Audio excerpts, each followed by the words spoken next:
जगदीप धनखड़ ने इस्तीफा दे दिया है। नायब सदर के ओहदे से इस्तीफा दिया है। हेल्थ की वजह से उन्होंने इस्तीफा दिया, खराब सेहत की वजह से इस्तीफा दिया। ये बड़ी खबर आपको बता रही है।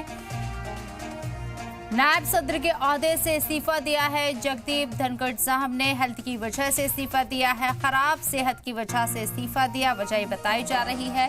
सेहत का हवाला दिया गया है। नायब सदर के ओहदे से उन्होंने इस्तीफा दिया, हेल्थ इसकी वजह बताई गई है। वाज़ेह रहे कि जगदीप धनखड़ नायब सदर है और इसके साथ ही उन्होंने अब इस्तीफा दिया है। वजह हेल्थ ठीक ना होना बताया जा रहा है। नीरज पांडे हमारे नुमाइंदे हमारे साथ फोन लाइन पर मौजूद है, सीधे उन्हीं का रुख करते हैं। नीरज, ये बड़ी खबर, जगदीप धनखड़ ने इस्तीफा दे दिया है, वजह हेल्थ बताई जा रही है। देखिए, निश्चित रूप में इस समय की सबसे बड़ी खबर यही है कि उपराष्ट्रपति जगदीप धनखड़ ने अपना इस्तीफा राष्ट्रपति को भेज दिया है और इसकी जानकारी बकायदा उपराष्ट्रपति सचिवालय के जो हैंडल हैं उसके जरिए दी गई है। तो ये बिल्कुल साफ हो गया है कि उन्होंने अपना इस्तीफा भेज दिया है और इस्तीफे में जो कारण बताए हैं उसमें साफ है कि उनका स्वास्थ्य खराब है। और ये देखा भी गया पिछले कुछ दिनों में कई बार उनको हॉस्पिटल में दाखिल होना पड़ा। पिछले दिनों ही जब वो हॉस्पिटल में थे तो प्रधानमंत्री नरेंद्र मोदी ने खुद विजिट किया था, उनको देखने पहुंचे थे। इसके अलावा कई सीनियर लीडर्स उनसे मिलने गए थे। चूंकि उनका स्वास्थ्य खराब था, हॉस्पिटलाइज होना पड़ा था, करीब एक हफ्ते तक उनको अस्पताल में रहना पड़ा था। तो ये तो सही है कि पिछले कई बार से देखा गया है कि उनका स्वास्थ्य ठीक नहीं चल रहा था और आज उन्हीं कारणों का हवाला देते हुए, स्वास्थ्य कारणों का हवाला देते हुए आज उन्होंने अपना इस्तीफा भेज दिया है। लेकिन अभी तक ऑफिशियल जानकारी राष्ट्रपति सचिवालय की तरफ से नहीं आई है कि उनका इस्तीफा स्वीकार किया गया है या नहीं। लेकिन इतनी ये सबसे बड़ी खबर है अब तक की कि उपराष्ट्रपति जगदीप धनखड़ ने अपने पद से इस्तीफा दे दिया है। जी बिल्कुल। वजह हालांकि यहाँ पर खराब सेहत का हवाला दिया गया है और सेहत को, अपने स्वास्थ्य को पहली प्रायोरिटी रखते हैं, ये भी जिक्र किया गया है। लेकिन क्या वाकई में आपको लगता है या ऐसी कुछ खबरें हैं जिसके ऊपर संशय किया जा रहा है या फिर यहाँ फिक्र जाहिर की जा रही है कि इसके पीछे कुछ और वजह हो सकती है?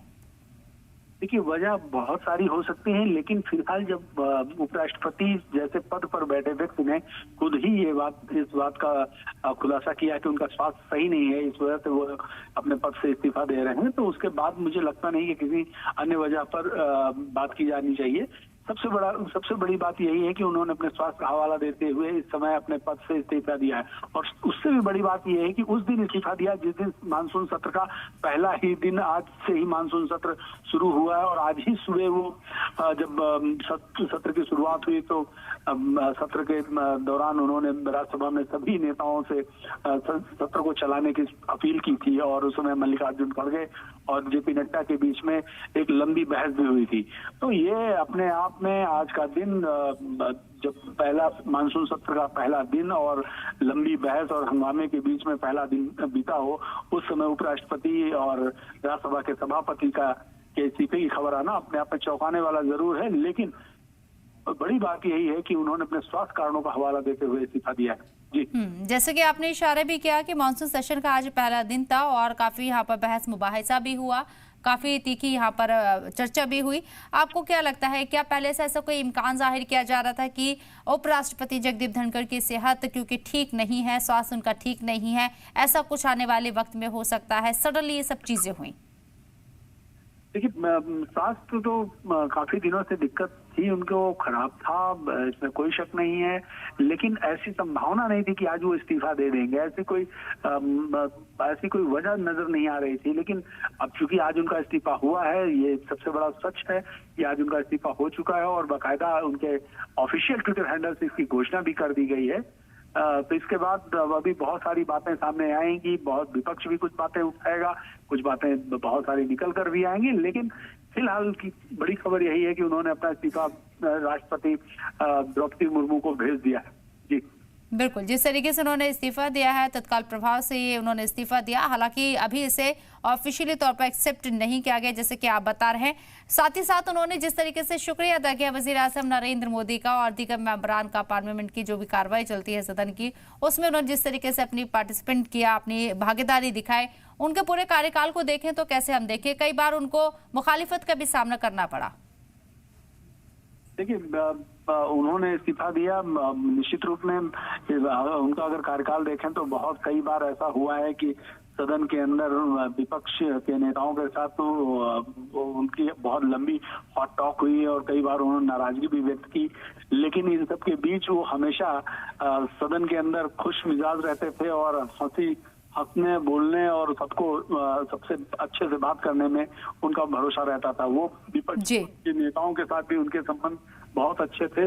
अगर एक दिन बहस हो जाती थी तो दूसरे दिन खुद वो सदन के अंदर से पहुंचते थे, तो जिनसे बहस होती थी उनके साथ वो संवाद शुरू करते थे और एक अच्छे लोकतंत्र का हवाला देते हुए कहते थे कि बिल्कुल 2022 में उन्होंने कार्यभार संभाला, 2027 तक उनका कार्यभार था, लेकिन उन्होंने अपने पद से आज अचानक से इस्तीफा दे दिया है और अपनी सेहत का हवाला देते हुए इस्तीफा दिया है। बहुत बहुत शुक्रिया नीरज आपका तमाम जानकारी हम तक पहुंचाने के लिए। शिवाजी सरकार साहब पॉलिटिकल एनालिस्ट, सीनियर जर्नलिस्ट हमारे साथ जुड़ गए हैं, उनका रुख करना चाहेंगे। शिवाजी सरकार साहब, उम्मीद थी कुछ ऐसा होने वाला है, मानसून सेशन का पहला दिन काफी हंगामेदार रहा और उसके बाद ये खबर आती है।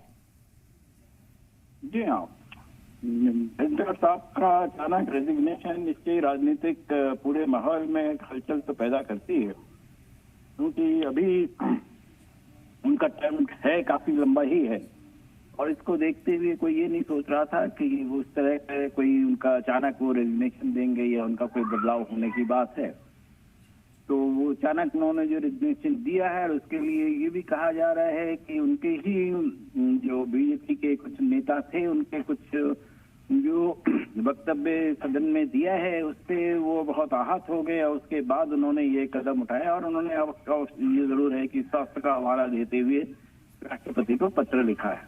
पर सामान्य रूप से धनखड़ साहब जो थे और कई जो लीडर ऑफ द हाउस है, जो चेयरमैन के पद पे जिस तरह से हैं और भी सदनों में जो है, उनसे काफी जो है सामान्य रूप से जो है उनका व्यवहार उस तरह का रूखा नहीं होता था। वो काफी लोगों से सबसे मिलजुल के काम करने की कोशिश करते, कभी कभी सख्त फैसले भी लेते थे, पर और उन्होंने एक्सपेंशंस बहुत किए, पर उसके बावजूद जो है उनके रिश्ते आमतौर पे विपक्ष के साथ भी काफी सही रहा है। तो ये कहा जा सकता है। और धनखड़ साहब ने जिस तरह से इस मुश्किल मौसम में वक्त पे जिस तरह से हाउस चलाया है, उसको देखते ही उनकी सराहना करनी चाहिए। जी लेकिन शिवाजी सरकार साहब, क्योंकि जगदीप धनखड़ साहब किसान परिवार से आते, राजस्थान से आते हैं, बार बार इसका वो जिक्र भी करते हैं, मगरबी बंगाल के गवर्नर रहे, ममता सरकार से किस तरीके से उनके हालात जो है, रिश्ते जो है वो कशीदा नजर आए, कई इल्जाम भी उनके ऊपर लगाए गए और फिर उसके बाद वो उपराष्ट्रपति यहाँ पर मुंतखब होते हैं और अपने ओहदे को बहुत अच्छे से बखूबी वहाँ संभालते भी हैं और इसकी गरिमा भी बनाए रखते हैं। लेकिन कई मरतबा देखा गया कि अपोजिशन के लोगों के जरिए उनको डिसरिस्पेक्ट भी किया गया, उनकी मिमिक्री भी की गई, ये तमाम चीजें भी हुई। लेकिन धनखड़ साहब ने जिस तरीके से अपने इस पूरे कार्यकाल को देखा या इस कार्यकाल में अपने काम किया, उसे आप कैसे देखेंगे? और अपोजिशन के प्रति भी उन्होंने अपना स्नेह और आभार जताया है, अपने रेजिग्नेशन में, अपने इस्तीफे में ये तमाम बातें लिखी हैं।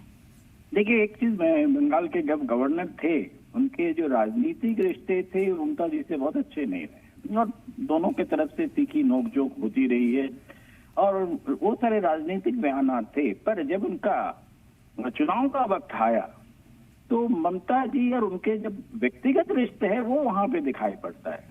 ममता जी के वजह से ही जो है उनका जो है बंगाल में उनका जो विपक्ष में जो कैंडिडेट थे उनका साथ बंगाल का टीएमसी नहीं गया और उन्होंने टीएमसी ने जो है जगदीप धनखड़ के लिए वोट किया। तो ये आप देख सकते हैं कि राजनीतिक जो विरोधाभास हमें दिखता है वो किस तरह से धनखड़ साहब पॉलिटिकली चीजों को अलग तरह से मैनेज करते, व्यक्तिगत रूप से अलग तरह से करते रहे हैं। ये इसका सबसे बड़ा शायद नमूना है। दूसरी चीज, अगर आप हाउस के अंदर भी देखें